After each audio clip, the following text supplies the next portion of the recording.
all are fine. So here psychologist Shahiba Sarwar. So today we have a topic about the phobias. Firstly, we discuss about what is phobia. Phobia एक एग्जैजुरेटेड irrational fair है जो कि term phobia often use की जाती है fair को refer करने के लिए पर्टिकुलर ट्रिगर्स के ज़रिए जो आपको फेयर महसूस होते हैं वो रिकग्नाइज करने के लिए टाइप ऑफ फोबिया का यूज़ किया जाता है जो कि साइकाट्रिक अमेरिकन साइकाट्री एसोसिएशन ने इसको नाम दिया था। इसके टाइप्स जो हैं वो specific phobia and social phobia और सोशल एंजाइटी है, जिसमें जो है वो स्पेसिफिक फोबिया में एक इंटेंस इरेशनल जो है वो फेयर ऑफ स्पेसिफिक ट्रिगर पे आता है, और सोशल फोबिया में सोशल एंजाइटी यानी कि profound of fair of public humiliation के दौरान कोई जजमेंट हुई हो कोई सोशल सिचुएशन में, तो वो सोशल एंजाइटी की तरफ रेफर करता है। इसकी और भी कुछ टाइप्स हैं जिनके बारे में हम पढ़ेंगे, जिसके अंदर आ जाता है एग्रोफोबिया। एग्रोफोबिया एक ऐसी फेयर ऑफ सिचुएशन है जो कि एस्केप करता है, डिफ़िकल्ट एस्केप होता है पर्सन का एक्सपीरियंस ऑन एक्सट्रीम पैनिक में, जिसके अंदर वो अपने आउटसाइड ऑफ होम पर जो है उसको ये चीज़ फील होती है। कॉमनली मिसअंडरस्टूड कर देना, fear of open sources spaces का अप्लाई करना on a small spaces such as elevators और इसमें पब्लिक ट्रांसपोर्ट में, ये ट्रिगर होता है किसी पर्सन का एग्रोफोबिया का। ठीक है, people with agoraphobia have an increased risk of panic disorders उन्हें बहुत ज़्यादा फील होते हैं।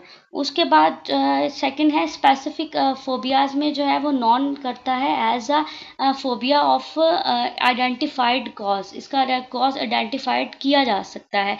और सोशल एंजाइटी का जो है वो नॉन एज कॉम्प्लेक्स फोबिया। आगे चल के हम स्पेसिफिक फोबिया और कॉम्प्लेक्स फोबिया के बारे में भी पढ़ेंगे। इसमें हार्डर टू अवॉइड होता है, जिसमें ट्रिगर को अवॉइड करना बहुत ही मुश्किल होता है। उसके बाद आ जाता है स्पेसिफिक फोबिया।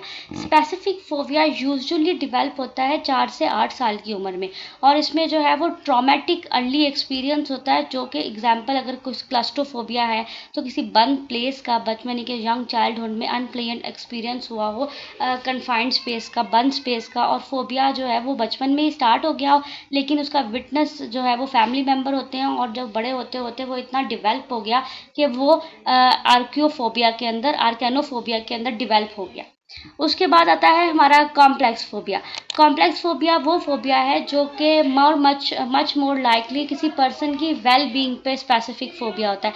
ऐसा एग्जाम्पल जो है वो एग्रोफोबिया में, जिसमें नंबर ऑफ फोबियाज कनेक्ट करते हैं एक दूसरे का, यानी कि फेयर ऑफ बंद प्लेसेस का फेयर, किसी ट्रैप का फेयर, वो क्लस्ट्रोफोबिया को जो है वो डिवेल्प करता है। इसके अंदर जो है वो लीव होम रेयरली का जो है वो सिम्टम नज़र आता है। अब आ जाते हैं इसके कॉजेज़ पर। इसके यूजुअली कॉजेज़ ऑफ फोबिया जो हैं वो 30 साल की उम्र में जाके सही नज़र आते हैं। टीन एज से 30 साल की उम्र तक ये रहते हैं, और अर्ली अडल्टहुड में ये जो है इसके कॉजेज़ हो सकते हैं।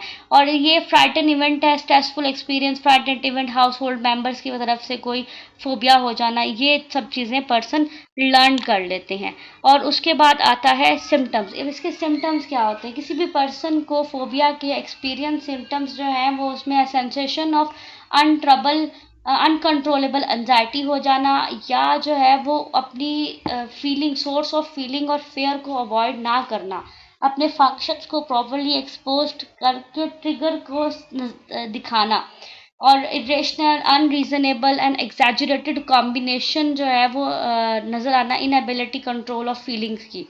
उसमें जो है वो जो दूसरे फोबियाज होते हैं, हार्ड फोबियाज जिसमें क्लस्ट्रोफोबिया आता है, उसमें बंद प्लेसेस का जो फोबिया होता है वो एलिवेटर्स में अगर कोई पर्सन जाता है तो इंस्टेंट उसको पैनिक अटैक शुरू होता है और पता चल जाता है कि उसको ये प्रॉब्लम है। फिर पर्सन जो है वो एक्सपीरियंस करता है फीलिंग्स को पैनिक और इंटेंस एंजाइटी में, जिसके अंदर उसको जो सिम्टम्स नज़र आते हैं, फिजिकल सिम्टम्स जो नज़र आते हैं, उसमें sweating, abdominal breathing, accelerating, heart beat होना, ट्रैम्बलिंग होना, हॉट फ्लैशेस का हो जाना, चॉकिंग सेंसेशन होना, चेस्ट पेन होना, फिर बटरफ्लाइज, ऐसा लगता है पेट में कोई चीज़ चल रही है। उसके बाद जो है पिन्स और नीडल्स का अपनी बॉडी में महसूस करना कि चुभ रही है, dry mouth, confusion, disorientation, nausea, dizziness और हेडेक, ये सब सिम्टम्स जो हैं किसी भी पर्सन के शो हो सकते हैं। अब फोबिया के हो जब फोबिया का अटैक हो रहा होता है आपके ऊपर ट्रिगर से, तो उस टाइम हमारा ब्रेन कैसे काम कर रहा होता है, तो हमारा ब्रेन स्टोर जो है वो रिकॉल कर रहा होता है डेंजर को, पोटेंशियली डेडली इवेंट्स, जो इवेंट्स हमारे साथ गुजरे होते हैं किसी भी पर्सन के फेस पर, उसके इवेंट की रिलेटेड की लाइफ जो है वो उसके फेस पर रिट्रीव होना स्टार्ट हो जाती है, उसके ब्रेन में रिट्रीव होती है, फिर वो स्ट्रेसफुल मेमोरीज से निकलती है और वो फेस पर शो होना स्टार्ट हो जाती है, जिससे फेयर पर्सन के फेस से बड़े आसानी से देखा जा सकता है। और फिर उसका स्ट्रेसफुल मेमोरीज को शो करवाना, फिर उसके स्ट्रेस से डील करने का तरीका, वो रिट्रीविंग के उसमें फ्राइटन हो जाता है, इनअप्रोप्रिएट वे में जो है वो अपनी फीलिंग्स को शो करवाते हैं। उसके बाद आ जाता है इसका ट्रीटमेंट। इसका ट्रीटमेंट कैसे किया जा सकता है? ट्रीटमेंट जो है वो फोबियाज का किया जाता है स्पीकिंग ऑफ साइकोलॉजिस्ट या साइकाइट्रिस्ट से बात करके, यानी कि साइकोथेरेपी के जरिए इसको ट्रीट किया जाता है। और फोबियाज का सीक ट्रीटमेंट जो है वो फेयर को, फोबियाज को ख़त्म नहीं किया जा सकता, लेकिन उसको मैनेज किया जा सकता है, उसको कोपिंग स्किल्स सिखाई जा सकती हैं, मैनेजमेंट स्किल्स सिखाकर उसको ट्रीट किया जा सकता है।